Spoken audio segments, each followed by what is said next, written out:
Bem, bem-vindas e bem-vindos todos a mais um Seminário A5. Agora estamos de volta com os seminários. E, bem, só dizendo óbvio, talvez, é que hoje é uma quarta, né? A gente normalmente faz os seminários de segunda, mas por conta do feriado a gente prefere fazer na quarta. E só um aviso que nos próximos seminários talvez tenha um pouco... Alguns vão ser na segunda, alguns vão ser na quarta, então... e aí a gente sempre avisa no dia que vai ser, mas assim, só avisando para vocês ficarem de olho para ver qual que vai ser o dia, né? Só mais um aviso, né? Porque às vezes tem confusão. Sempre quando a gente manda os links para fazer pedido de certificado, a gente manda um link no chat logo depois que acaba o seminário, mais ou menos na hora das perguntas. Então, para quem quiser pedir os certificados, olha lá. E para quem já pediu o certificado das últimas palestras, relaxa que daqui a pouco a gente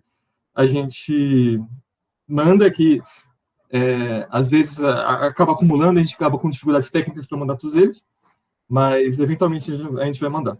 Fique tranquilo. Mas aí, bem, finalmente, sem mais delongas, vamos para o seminário de hoje mesmo, propriamente dizendo. E o palestrante que a gente tem hoje é o nosso colega do Grupo A5, o Henrique Rocha, também conhecido como Minas por alguns, e ele vai falar um pouco para a gente sobre supertrens. E é isso. Muito obrigado por aceitar, Minas, e a palavra é sua. Tá bom. Ok. Então, eu vou falar um pouco sobre algumas estruturas algébricas que aparecem no contexto de supersimetria. Assim, eu poderia ter preparado uma palestra para falar mais sobre outras coisas que aparecem nessa área, como supervariedades algébricas, supervariedades diferenciáveis e afins, mas como depende de teoria de esquemas para definir elas, e eu não tenho um domínio muito grande nessa área, eu preferi me focar aqui nas estruturas mais lineares, digamos assim.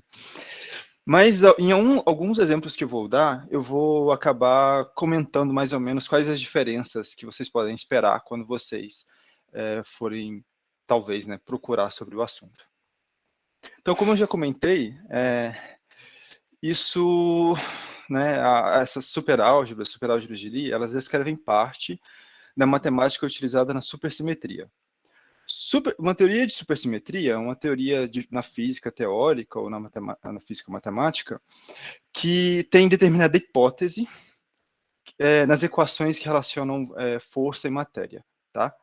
Numa teoria de supersimetria, existe uma relação entre bósons e férmions e uma determinada correspondência. E aqui vocês vão ver que todas as estruturas algébricas vão ser divididas em parte par e parte ímpar.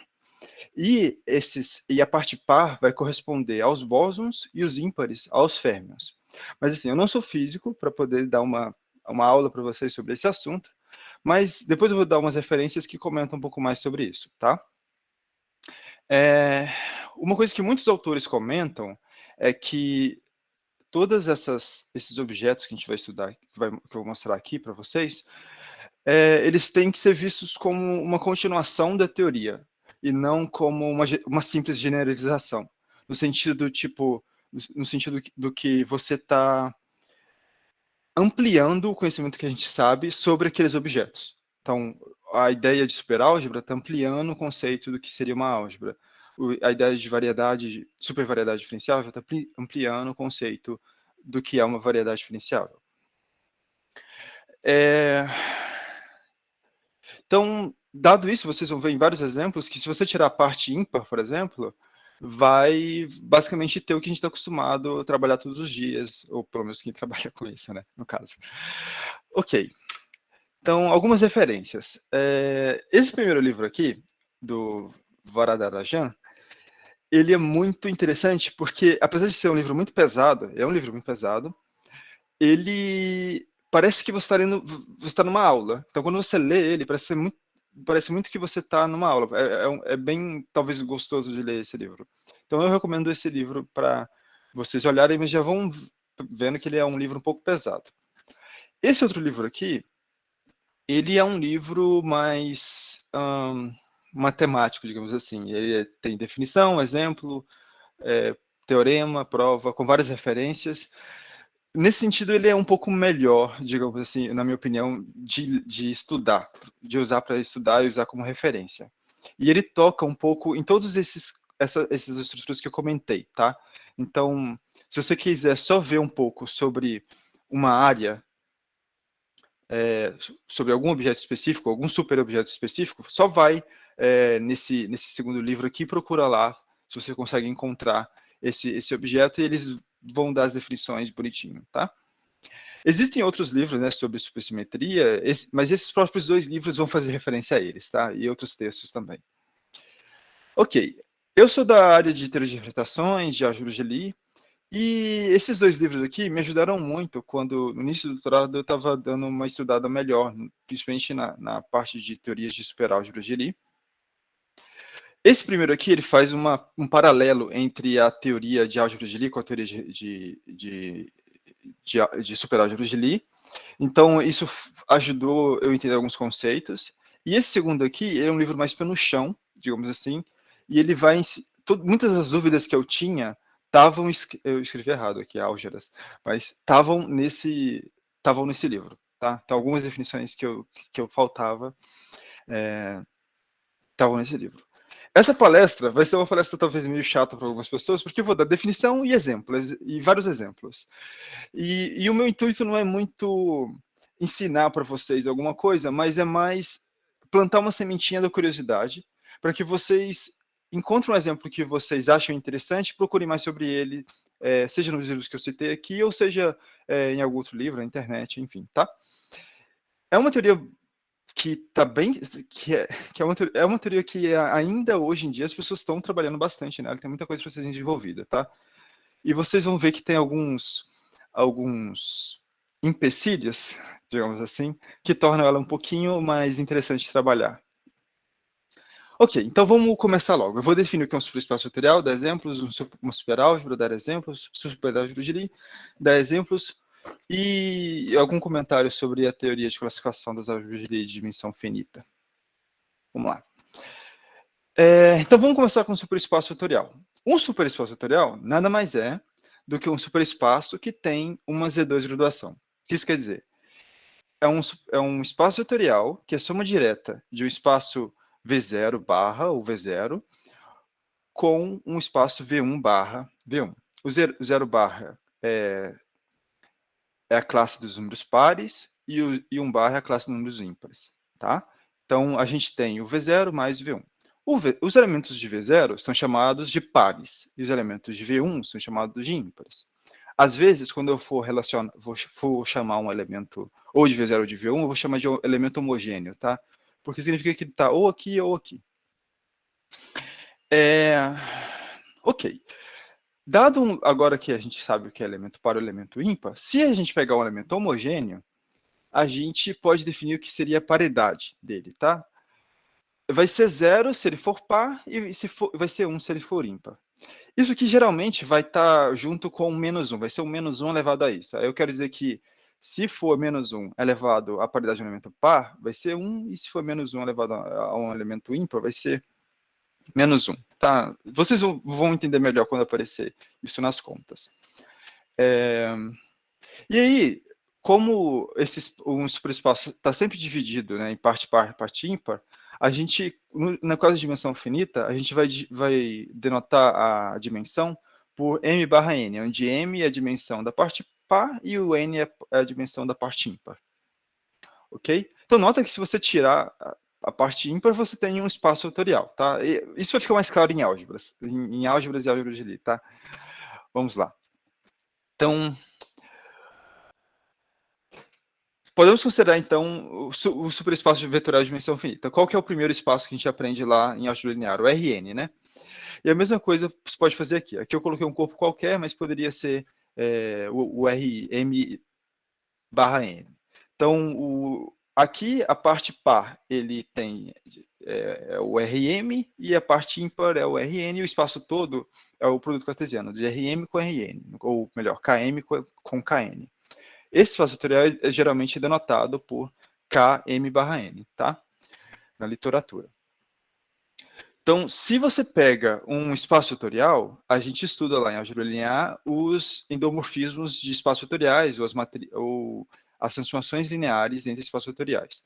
Então, se você pega um espaço vetorial e considera os operadores nele, ou seja, transformações lineares que saem dele e vão para ele, isso também é um superespaço vetorial.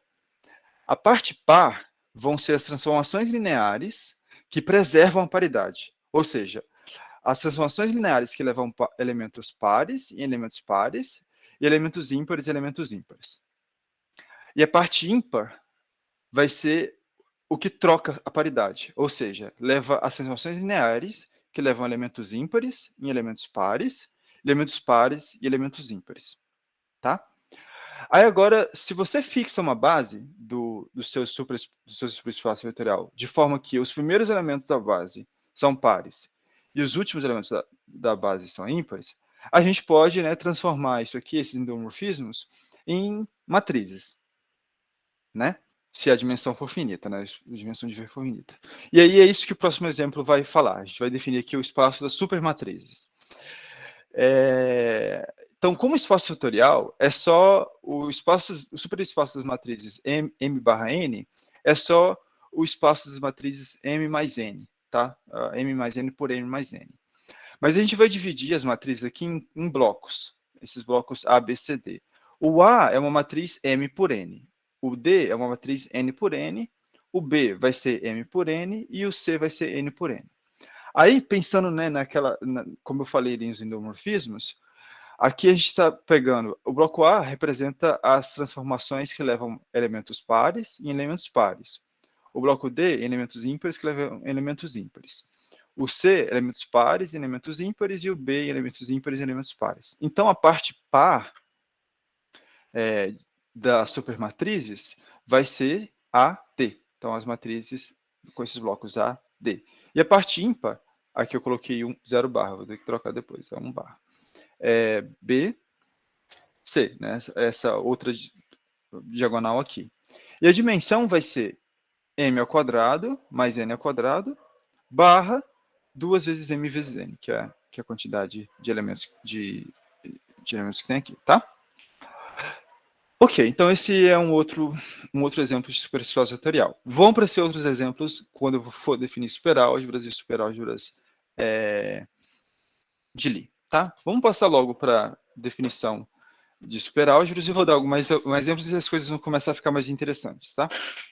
Então, uma superálgebra nada mais é do que um superespaço vetorial que tem parte par, parte ímpar, que é uma álgebra, ou seja, é um anel cujo produto ele é compatível com a estrutura de espaço vetorial, ou seja, é bilinear. E também tem o produto é compatível com essa graduação que a álgebra tem. Então, se eu faço produto do elemento par com elemento par, eu tenho um elemento par. Se eu faço produto com elemento ímpar com elemento par, eu tenho um elemento ímpar. Se eu faço elemento ímpar com um par com ímpar, eu tenho um ímpar, e o ímpar com ímpar, eu tenho um par. Tudo bem?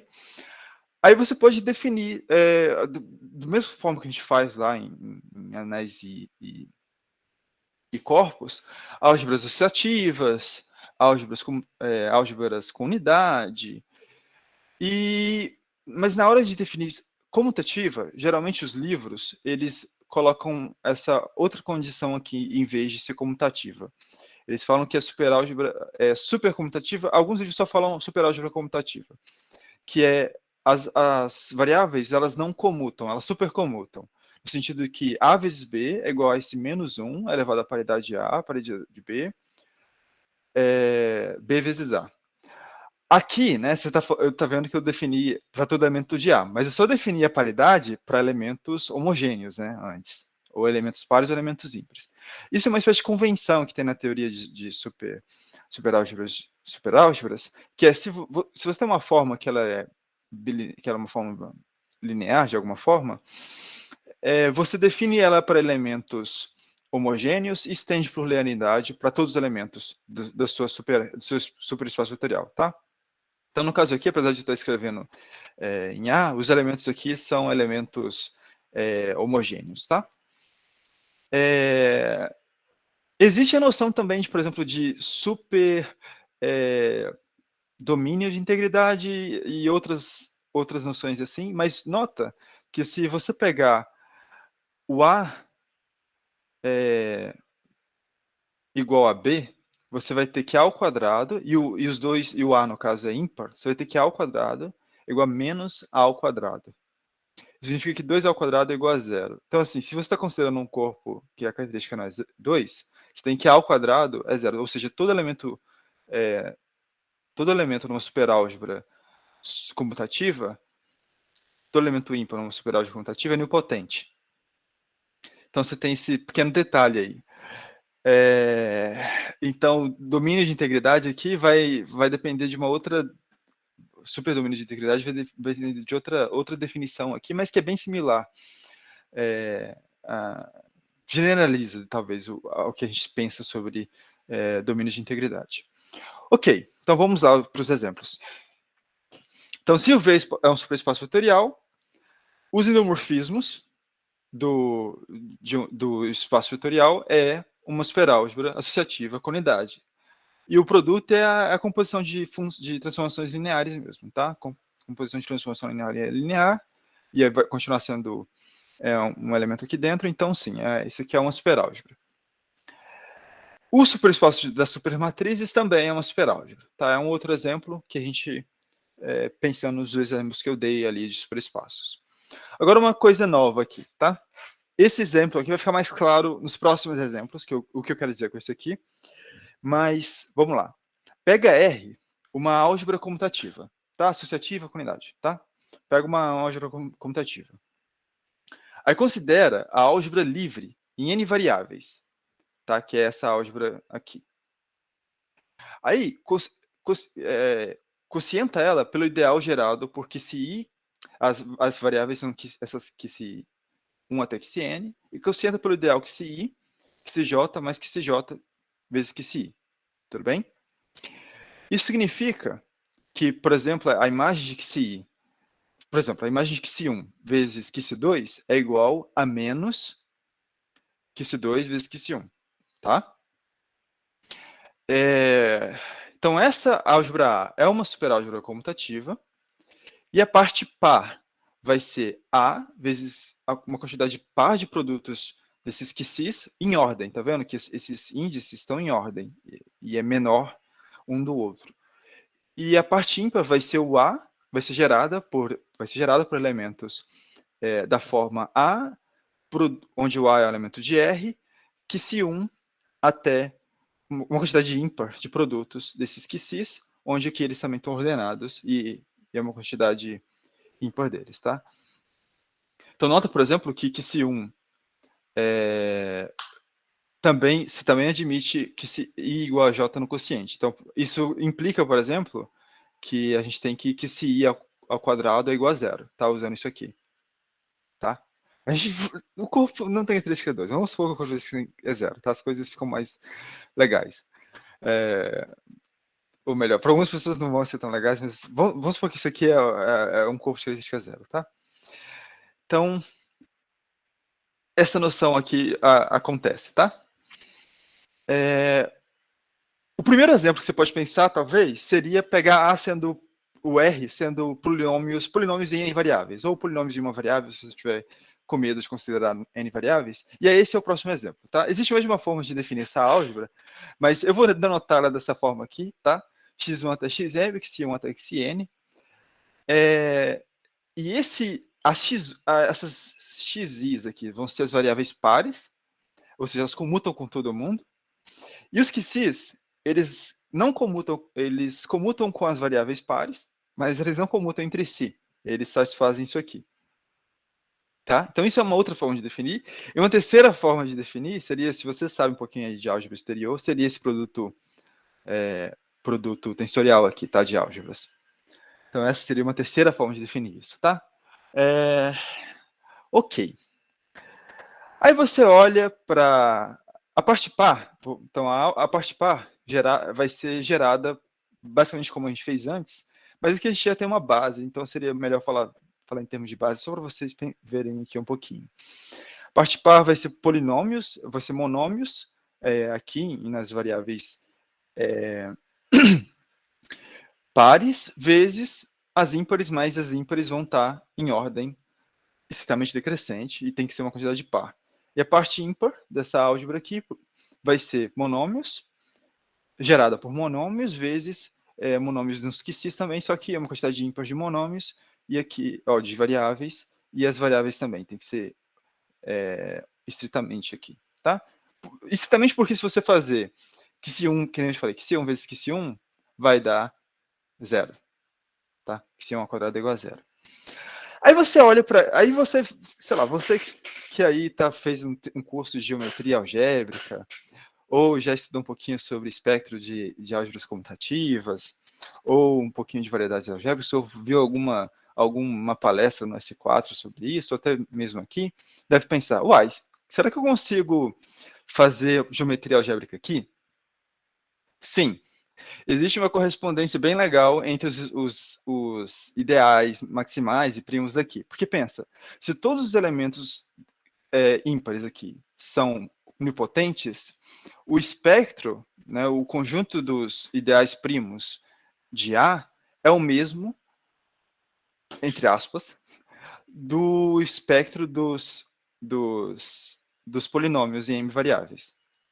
E existe uma correspondência entre os ideais primos, e ela é dada da seguinte forma. Aqui eu já coloquei K igual a C, tá vendo? Eu já coloquei no corpo geralmente recheado, que isso que é 0. O jogador fica bem bonitinho, não tem problema nenhum com as coisas. Então, o ideal maximal vão ser da forma x1 menos a1 até xm menos 1am, mas você tem que adicionar todas as variáveis ímpares. E os ideais primos, né, vão ser ideais quintamente gerados, mas você também tem que adicionar xi1 até xm, onde esses p1 até pk são o ideal primo da álgebra polinomial em variáveis, tá? Ok, tá? Então você pode tentar estudar um pouco de geometria algébrica, mas depois, no último exemplo, eu vou falar um pouco mais sobre isso. E existem uns problemas aqui na hora de fazer as contas, tá? E aí entra o papel da teoria de esquemas. E é por isso que se considera a teoria de esquemas e não só fazendo como a gente está acostumado aí em geometria algébrica, quem já fez um pouquinho de geometria algébrica aí. Mas também eu comentei que você pode fazer com variedades diferenciáveis, né? Então, vamos supor que você não sabe o que é uma variedade diferenciável. Suponha que isso aqui é o Rn, tá? O Rm, o Rk, o M é o Rk, tá? Então, que vocês estudam em cálculo 2, cálculo 3. Então, para cada aberto U em M, temos que isso aqui, né, o conjunto das funções suaves é uma álgebra comutativa, né? As funções que saem de U e vão para R. É uma álgebra comutativa. Então, a gente pode voltar lá no terceiro exemplo que eu dei e considerar polinômios cujos coeficientes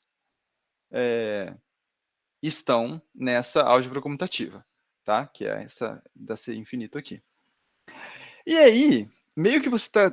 Agora vamos pensar que as funções, entre aspas, suaves, assim, que você quer considerar na sua variedade, essas funções aqui e não essas. Então, você está considerando uma quantidade maior de funções, tá? São essas aqui.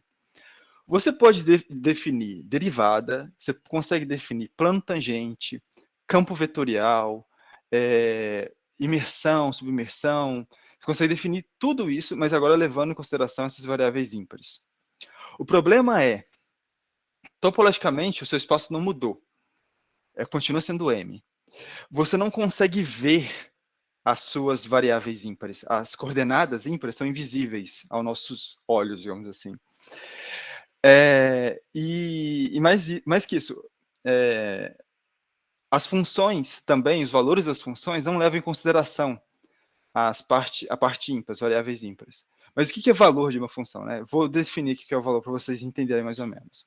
Então, para cada função aqui, você consegue, para cada elemento dessa álgebra, você consegue escrever ela dessa forma aqui, onde o F0 e esses FIs são funções suaves em U, e aí você meio que escreve ela como polinômios nesses QCs e você pega essas funções aqui, tá? O valor de F num ponto de M vai ser só o F0 de X, tá? Ou seja, ela esquece toda essa parte aqui dessa somatória aqui. Só que, como eu falei, você pode definir derivados, pode definir o valor, e isso aqui, no fundo, fala que a função, ou melhor, esses elementos aqui, eles não estão definidos, eles não estão... qual a palavra eu estou buscando aqui? Eles não são dados pelos valores que eles têm nos pontos do seu espaço topológico.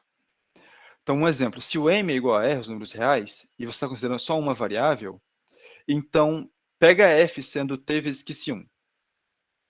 Então, f de t vai ser 0 para todo mundo, mas o f, ele não é 0. Ele é outra coisa. Ele é esse t vezes que se 1. Ou seja, o f não é determinado por seus valores em R. Mas mais que isso, você poderia assim, abstrair, tentar definir aqui uma derivada dele e calcular o gradiente dele. E, por exemplo, o gradiente dele em t igual a 1 seria que se 1, t, ou seja, 0, 1. Ou seja, tem um gradiente não zero. Ou seja, é uma função que é identicamente nula, que tem derivadas não nulas. Pensando assim. O plano tangente dessa variedade diferencial, quando você considera essas funções, também vai mudar. Você vai ter que adicionar essas variáveis aqui. Então, tudo muda, a geometria muda um pouco e muito ao mesmo tempo, digamos assim, quando você considera isso aqui. Novamente, as coisas, para quem está acostumado com teoria de esquemas, isso aqui fica, isso aqui é claro, isso aqui, eu estou definindo aqui um superespaço dessa forma. Mas para quem está começando, como eu, isso aqui para mim foi super legal quando eu vi, tá? Ok, dado isso, vamos passar para o que é uma superálgebra de Lie, tá? Novamente, se vocês acharam algum exemplo legal que eu dei até agora, aqueles livros que eu citei no início, eles vão falar sobre esses exemplos com mais detalhes, com muito mais força, com muito mais propriedade do que eu estou falando, tá?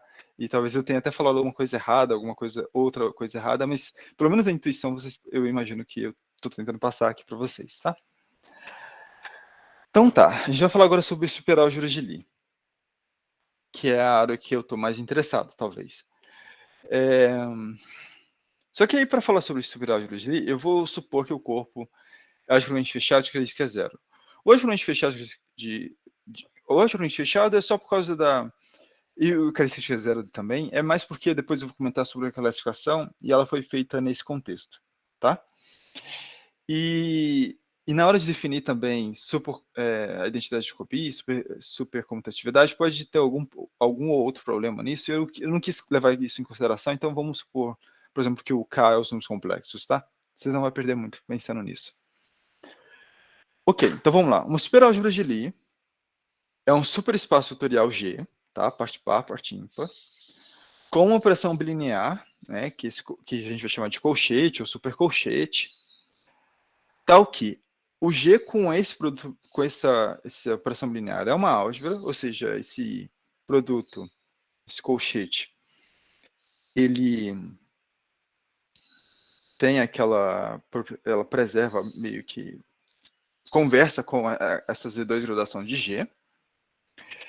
Tem essa super anticomutatividade, né? Então, se você estudou álgebra de Lie, você sabe que a álgebra de Lie em característica zero vai ser dada pela anticomutatividade, né? O colchete é anticomutativo, mas aqui você tem esse super anticomutativo, tá? Tem esse menos 1 elevado à paridade de x vezes a paridade de y. E a identidade de Jacobi, ela vira isso aqui, a super identidade de Jacobi, que tem esses menos 1 aqui na frente, tá? Elevado às paridades, tá? Vamos para os exemplos, tá? E aí a gente pode ver mais ou menos o que está acontecendo. Em álgebra de Lie, o exemplo clássico assim você pega uma álgebra de Lie, uma álgebra associativa, e você define o comutador dela, certo? Aqui a gente vai fazer a mesma coisa, só que para superálgebras. Pega uma superálgebra associativa. Então A vai ser uma superálgebra de Lie com um supercomputador. O que é o supercomputador? O supercomputador de x e y é x vezes y menos 1 elevado à paridade de x vezes a probabilidade de y, x, tá? Então, se você esquece que tem parte, que o A é uma superálgebra e só considera a parte par, aqui a gente tem um computador que a gente está acostumado, tá? E é isso. Então, o exemplo mais clássico também é pegar A sendo o endomorfismo de um espaço fatorial, ou as matrizes, tá? Então, as matrizes, né, se você pegar esse A sendo as matrizes, você pode definir, as supermatrizes, no caso, você pode definir esse supercolchete, e aí a gente tem essa álgebra aqui, essa álgebra de Lie, que geralmente é denotada por GL_M/N, tá? Que é a álgebra de Lie geral linear ou linear geral. E essa álgebra aqui tem várias subálgebras interessantes.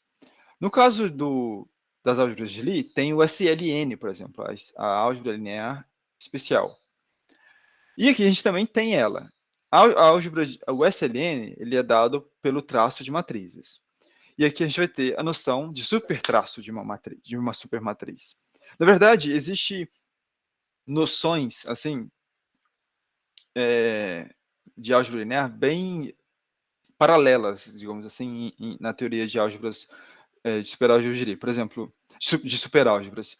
Por exemplo, o determinante, geralmente, ele não tem tanta informação, tanto que eles consideram uma outra função que é chamada Berezinian, que, enfim, vocês depois podem dar uma olhada naquele livro, tanto do Varadarajan quanto o segundo livro, te fala um pouco mais sobre isso, tá?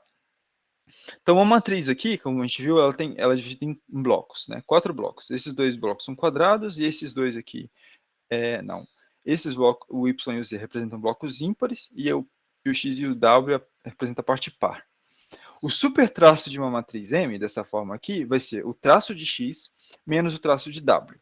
Então, por exemplo, o traço da identidade, como que é?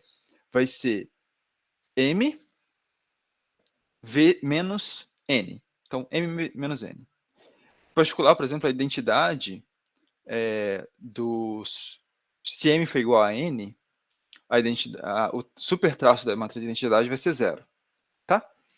Uma superálgebra de Lie do GLMN é o SLMN, que são as matrizes aqui dentro, as supermatrizes, que tem um supertraço nulo. Tá? Então, esse valor aqui é zero. E isso é uma superálgebra de Lie do GLMN. Tá? Quando M é diferente de N, essa superálgebra aqui ela é simples. Quando M é igual a N, você tem que fazer um quociente pela matriz identidade para que ela seja simples. Tá? Então, para quem já está pensando, será que em teoria de classificação precisa fazer esse quociente? Tá? Ok. Então, esse é um exemplo na parte de matrizes. Vamos pensar agora num exemplo que eu considerei no início do meu... Eu estudei... Tá, vou dar um pouco de contexto. No meu mestrado, o título era Representações de Álgebras Correntes. Álgebras correntes é basicamente uma álgebra de Lie, tensor uma álgebra comutativa. Aí o que acontece? O que acontece se você considerar que, em vez de você estar considerando uma álgebra de Lie, você considera uma superálgebra de Lie? Né? Aí eu estudei esse caso, no início do doutorado. E eu, na verdade, tenho estudado até hoje. E esse exemplo nasce nessa álgebra de aplicações, ou map álgebras. Como funciona? Pega um conjunto algébrico afim. Então, aí você já tem que saber um pouquinho de geometria algébrica, um pouquinho de variedade algébrica. Pega um conjunto algébrico afim. Suponha que G seja uma superálgebra de Lie, dimensão finita, M/N. Tá? A gente pode identificar G como sendo o espaço afim, dimensão M mais N. Tá? A gente pode, então, considerar morfismos que saem de X né, que é esse conjunto algébrico afim, e vão para G. Então, G agora eu estou vendo ele como um espaço afim, tá? Então, morfismos de conjuntos algébricos de X para G. Aí eu vou definir, nesse conjunto, uma estrutura de álgebra de Lie. E como que eu vou definir? Eu vou definir ponto a ponto. Então, o colchete da função φ com a função psi no ponto P vai ser o colchete de φ de P, que é um elemento de G, com o psi de P, que é um elemento de G. Tá? Então, eu defino ponto a ponto uma estrutura de superálgebra de Lie nessa álgebra. Aí o que acontece? Se você fixar uma base, não é tão difícil mostrar que existe um isomorfismo entre essa álgebra aqui, que é chamada de álgebra de aplicações, ou map álgebras, com esse produto tensorial. G tensor anel de coordenadas de X. Tá? E o produto, e o colchete, o supercolchete, aqui nessa álgebra, é dada por X tensor F, Y tensor F, é o colchete de X e Y tensor F vezes G. Tá? Então, por exemplo, eu estou só fazendo uma coisa abstrata aqui, vamos dar uns exemplos. Suponha que o X é o espaço afim todo. Então, o anel de coordenadas é polinômios em K variáveis. O espaço afim de dimensão K é polinômios em K variáveis. Então, essa álgebra de aplicações é isomorfa a G tensor polinômios em K variáveis. Suponha que você tem o S1. Então, o círculo dentro do A2, dos pontos A, B, tais que A ao quadrado mais B ao quadrado é igual a 1. Então, aí você vai ter G, tensor, polinômio de Laurent. Tá? Então, o T aqui é inversível. Agora, vamos supor que você pega o K-torus. O que é o K-torus? É o produto cartesiano K vezes do S1. Aí, esse vai ser G, tensor, polinômio de Laurent em K variáveis. Tá? G aqui é sempre uma superálgebra de dimensão finita. Tá? Então, por exemplo, ela poderia ser o GLMN, poderia ser o SLMN que eu defini no exemplo anterior. O que eu posso falar mais sobre isso? Esse segundo exemplo aqui, ele é particularmente importante numa teoria chamada teoria de álgebras, superálgebras de Lie afins, e também as superálgebras Kac-Moody. Tá? Ok. Vamos passar para o próximo exemplo. Derivações. O exemplo de derivações. Em caso de álgebra de... nota. Nesse caso, você está vendo mesmo S1. Eu estou vendo o S1 mesmo. Apesar de que poderia... Eu acho que poderia tirar também o zero.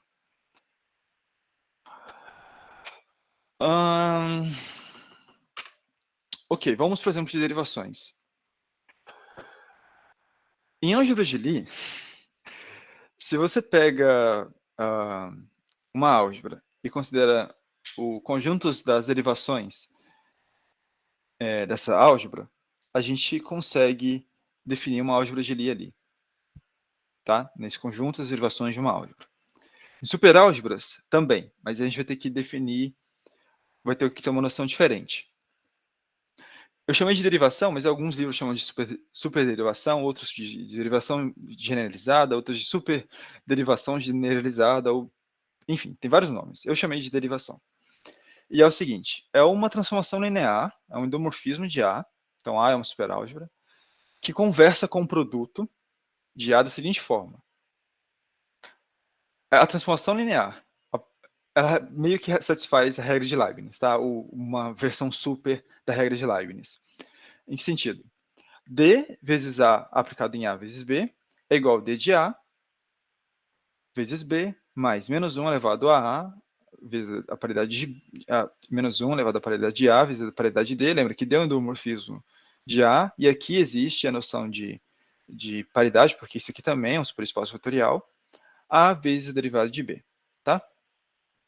Então, a gente pode considerar o conjunto de todas as derivações, e isso também vai ser uma superálgebra de Lie. Isso também é feito no caso de álgebras de Lie, tá? Isso também é feito lá.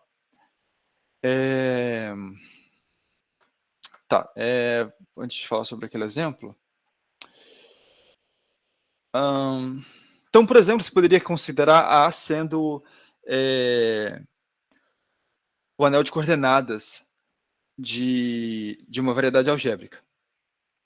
Você poderia considerar, aí você teria uma álgebra de Lie, no caso. Você poderia também considerar, primeiro você teria que definir o que é uma supervariedade algébrica e também considerar derivações do anel de coordenadas, entre aspas. Não seria anel de coordenadas exatamente, mas também poderia fazer a noção para aí você teria campos vetoriais, tá? Na sua variedade algébrica, ou na sua supervariedade algébrica. Então, suponha que A é aquela álgebra do polinomial que a gente definiu antes. Então, eu quero considerar esse exemplo aqui das derivações. Aí a gente define essas derivadas parciais. A gente define só nas variáveis que geram a sua álgebra toda, e você estende para todos os elementos aqui, usando linearidade, usando essa fórmula aqui, tá? Aí, em particular, como o 1, o número 1, o que está aqui dentro, o 1 do K, ele é par, a gente tem que as parciais em relação a x, as x's são derivações pares, e as parciais em relação às qcis são derivações ímpares. E aí, a gente tem essa álgebra aqui, Wm/n, que, como espaço vetorial, é isso aqui, tá? Não como superespaço. Como ficaria muito grande para escrever, eu não escrevi a composição dela entre parte par e parte ímpar. Mas, enfim, se vocês quiserem pensar, por exemplo, se você faz o produto disso aqui com um elemento ímpar, você vai ter um elemento par. Se você faz o produto com par, você vai ter um elemento ímpar. Esse aqui, as parciais em relação a xi, se você faz com elemento ímpar, você vai ter um elemento ímpar. Se você faz com um produto com elemento par, você vai ter um elemento par. Então, você já pode tentar imaginar aí como seria a parte par e a parte ímpar dessas derivações aqui. Esse WMN, ele no caso de álgebra de Lie, no caso que o n é igual a zero, no caso, não tem variáveis ímpares. É um exemplo já muito importante, tá? Pode ser visto como os campos vetoriais no espaço afim, mas no caso m igual a zero, ou seja, você não está considerando variáveis ímpares, a gente tem uma superálgebra de Lie de dimensão finita, e ela é simples, e ela é um caso muito especial de superálgebra de Lie, e ela na classificação, ela é do tipo Cartan. Então, aparentemente, o Élie Cartan já tinha um pezinho aí em superálgebra de Lie, ou pelo menos parte da teoria que ele considerou lá, depois foi generalizada de alguma forma, e eles decidiram chamar esse tipo de álgebra de tipo Cartan. Tá? E essa álgebra, algumas subálgebras dela aparecem na classificação. E a classificação é assim. Então, uma superálgebra de Lie é simples se ela possui exatamente dois ideais, que são os ideais triviais, 0 e g. Eu não defini o que é um ideal, mas eu imagino que os alunos, que as pessoas que estão vendo aqui, já fizeram, enfim, anéis de corpos, anéis, grupos e teoria de Goulart. Então, assim, ideal de álgebra de Lie é basicamente o que você esperaria que é um ideal de álgebra de Lie. O produto do elemento ideal com o produto de G, ou seja, o colchete, é um elemento ideal, tá? Então, isso que é um ideal. E a classificação foi feita por Victor Katz, o famoso Victor Katz, e enfim, a superálgebra de Lie complexa, simples, dimensão finita, foi feita por Victor Katz, e ela pode ser resumida da seguinte forma. Ou a sua álgebra de Lie simples é uma álgebra de Lie, ou seja, essa parte ímpar aqui não existe, e é uma álgebra de Lie, porque G0 é uma álgebra de Lie. E aí você usa a classificação lá das álgebras de Lie simples, ou, que é muito bonito por sinal, inclusive se você ainda não encontrou um tópico, você gosta de álgebra, e não encontrou um tópico para o seu, não é TCC, mas, enfim, aquele 1 ano de iniciação científica, eu sugiro a classificação aí de álgebra de Lie simples. É um tópico bem interessante e muito bonito. E no caso de superálgebras, elas são divididas da seguinte forma. Existem o tipo clássico e o tipo Cartan. O tipo clássico é o seguinte, a parte ímpar é um módulo sobre a G0, sempre, sobre a parte par. Só que no caso da clássica, a parte ímpar é um módulo completamente redutível. Tá? Aí eu não vou explicar o que é um módulo completamente redutível, mas quem já tem um pezinho aí na teoria de representações deve saber o que é. E aí elas são divididas em dois tipos, básico e estranho. Strange, em inglês. Básico, porque o tipo básico, elas têm uma forma bilinear, supersimétrica, não degenerada, invariante, que parece muito com a forma de Killing. Parece muito com a forma de Killing. Então, quem viu as dicas que a gente deu para as palestras do Geomatemático do Eli Cartan, viu que a gente escreveu lá a forma de Killing para a série 2, e essas superálgebras de Lie básicas clássicas, elas têm também uma forma parecida com aquela, tá? E por consequência, a teoria de representações delas, é bem similar à teoria de álgebras de Lie, mas elas têm suas dificuldades, tá? Não é um passo trivial generalizar os resultados de álgebras de Lie para cá, mas tem suas similaridades e coisas bem interessantes acontecem. Então, assim, vou dar um exemplo aqui, para quem já estudou um pouquinho, tá? Então, tem gente aqui, por exemplo, que está no mestrado, doutorado, já estudou. Por exemplo, uma álgebra dessa aqui pode ter 2 diagramas de Dinkan. Então, os diagramas de Dinkan, então uma superálgebra pode definir múltiplos diagramas de Dinkan dependendo da base que você escolhe para o sistema de raízes. Então, isso acontece, por exemplo. Que, assim, para quem já estudou um pouquinho de álgebra de Lie e sabe um pouquinho de sistemas de raízes, sabe como que isso pode ser um pouquinho frustrante, mas enfim. Então é isso que eu queria falar sobre a classificação de superálgebras de Lie simples, dimensão finita.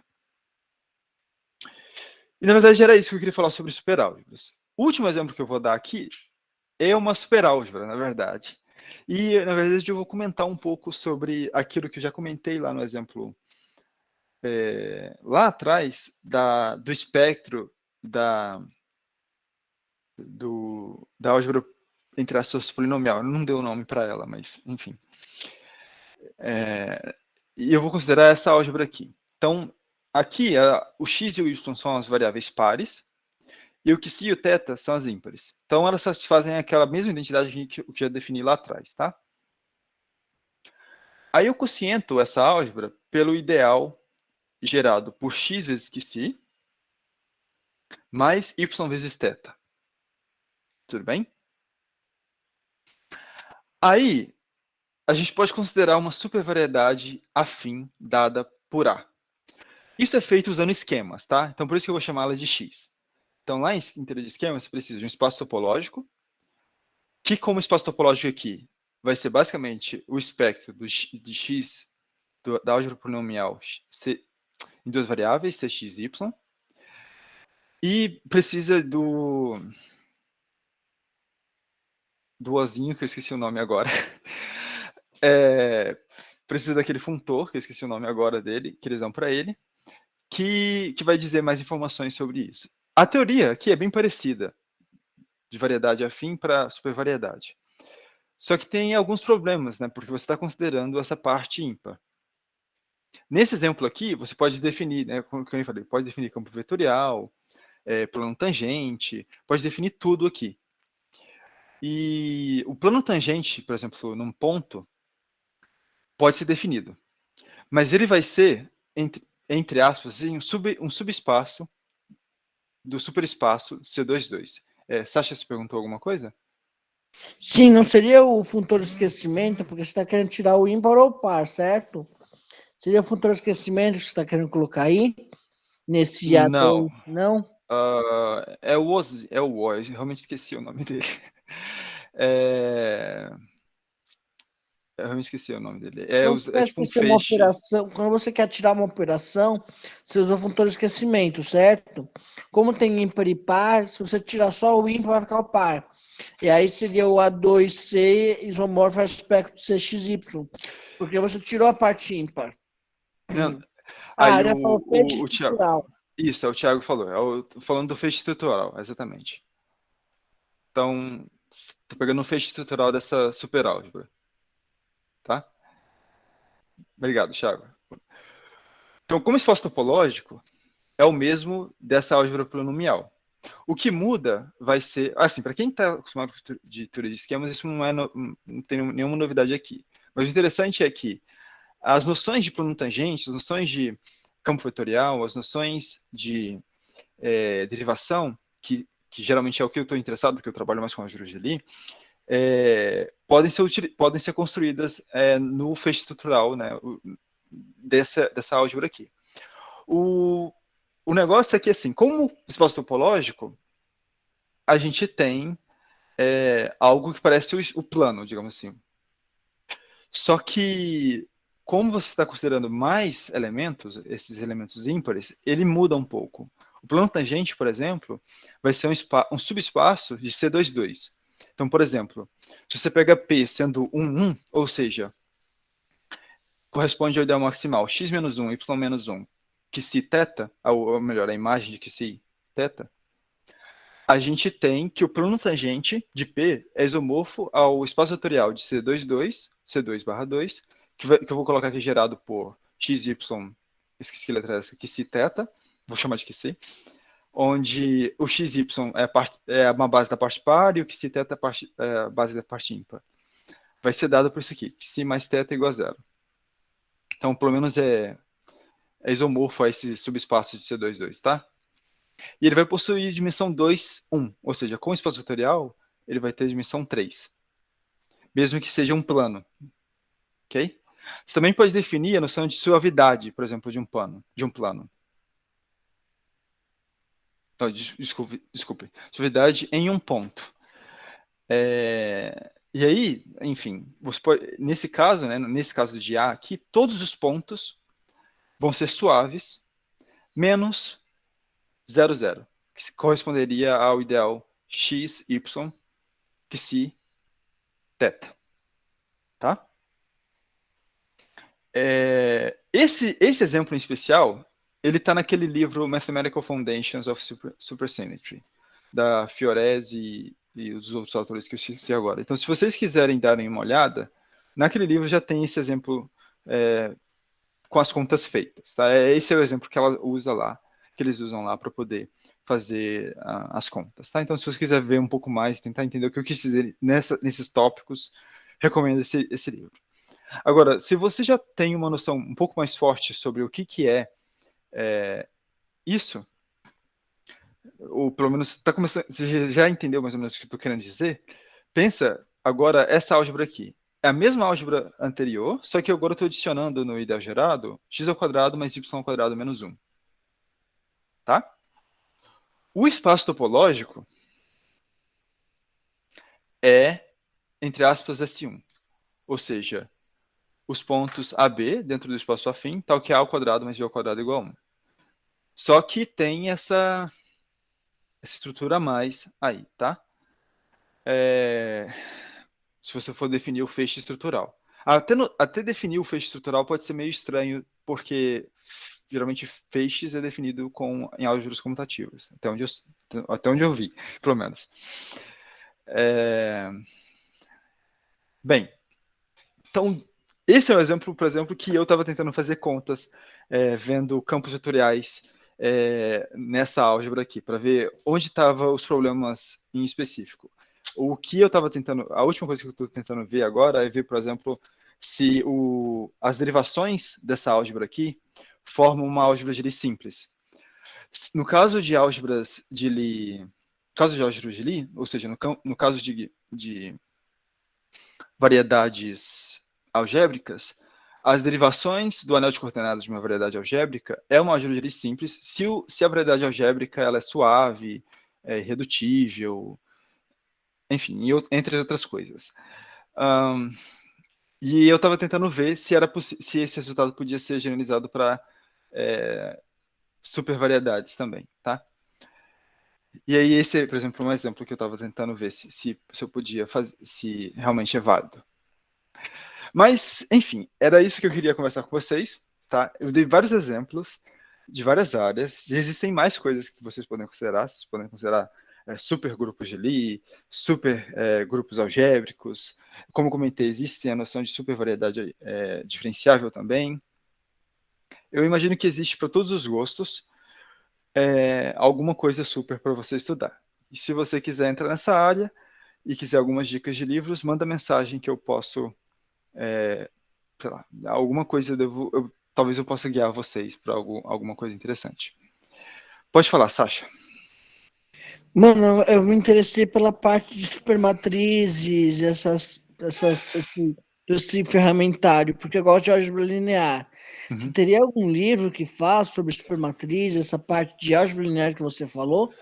Então, nos 2 livros que eu comentei, o do Varadarajan e o livro da Fiorese com Carmele Caston, eles têm um capítulo só sobre álgebra linear, tá?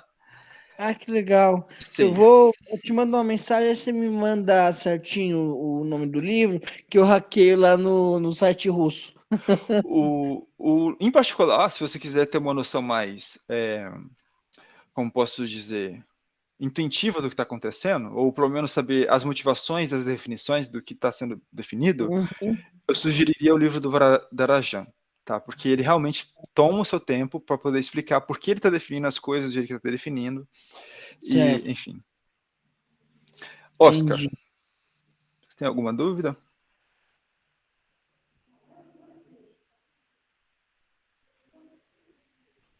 Ok, aparentemente era só, clicou errado. É só curiosidade mesmo. Oscar, alguma dúvida?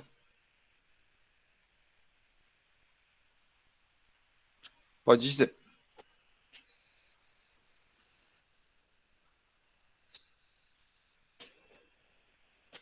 Ok.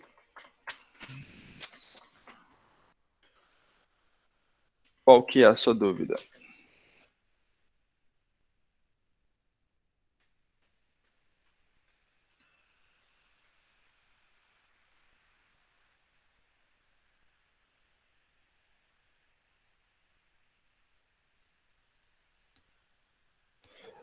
Ah, são as mesmas? Não parei para pensar sobre isso, não. Porque no caso,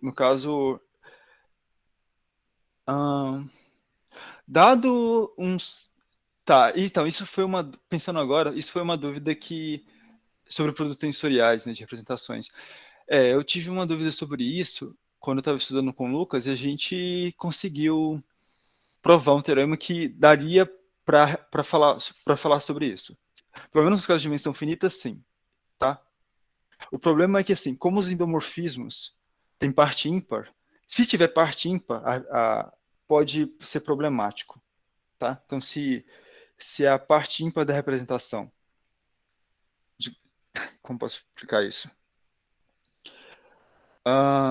Se a parte ímpar da representação não for nula, isso pode ser problemático na hora de fazer conta, tá? E aí, na hora de fazer o produto tensorial, pode ser problemático.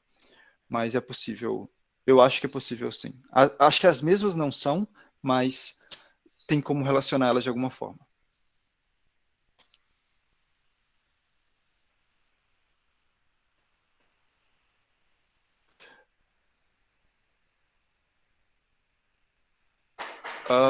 Nesse caso, de quociente por um polinômio homogêneo, alguns dos exemplos apresentados, a gente tem uma ação do C estrela, né? Multiplicação por escalar. Se eu já vi algum, não vi. Mas se eu fosse falar algum lugar que existe algum exemplo sobre isso, provavelmente o livro, os 2 livros que eu comentei. Provavelmente o livro da Mathematical Foundations vai ser melhor nesse sentido.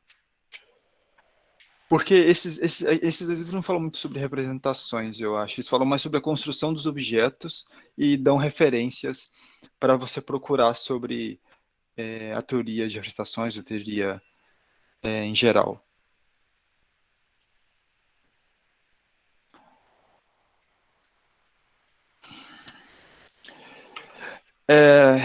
Enfim, gente, muito obrigado por ter ouvido essa palestra. Eu espero que vocês tenham aproveitado pelo menos um pouco. Algum exemplo, eu espero que vocês tenham gostado e espero que vocês procurem um pouco mais sobre eles na internet. Henrique, pode te pedir um favorzinho? Manda para mim o link do certificado pro meu telefone, porque esse telefone que eu tô não é meu. Sasha, eu já disse que eu mando para você. Obrigado. Obrigado, desculpa. É que só para afirmar mesmo. Tudo bem. Bem, valeu, Minas, muito obrigado. Eu achei uma palestra muito bacana mesmo. Eu acho que é sempre legal ver as coisas pelos exemplos, porque você tem uma noção de como que o negócio é concretamente, né? Uhum. E você até fez comentários bacanas aí das coisas que você realmente estudou. E, na real, eu queria fazer uma pergunta também. Teve um momento ali que você estava falando da classificação da superálgebras lá, que você comentou de formas supersimétricas. E eu não lembro se você comentou isso, mas essas formas, elas são realmente o que encapsulam essa ideia de supersimetria da teoria? No caso, quando eu falei forma bilinear, é no sentido de uma aplicação bilinear mesmo. Mas existe sim essa noção de formas dentro da teoria. Mas, como eu te falei, esses exemplos aqui, esse tipo Cartan estranho, eles não têm essa forma de Killian, entre aspas, aí. Essa forma linear. Então, eu diria que não encapsulam, não. Tá, entendi. Tudo bem, só tinha achado... Mas em alguns exemplos talvez sim, tá? Entendi, valeu. Ok, acho que é isso, né? Mais nenhuma dúvida aí, pessoal?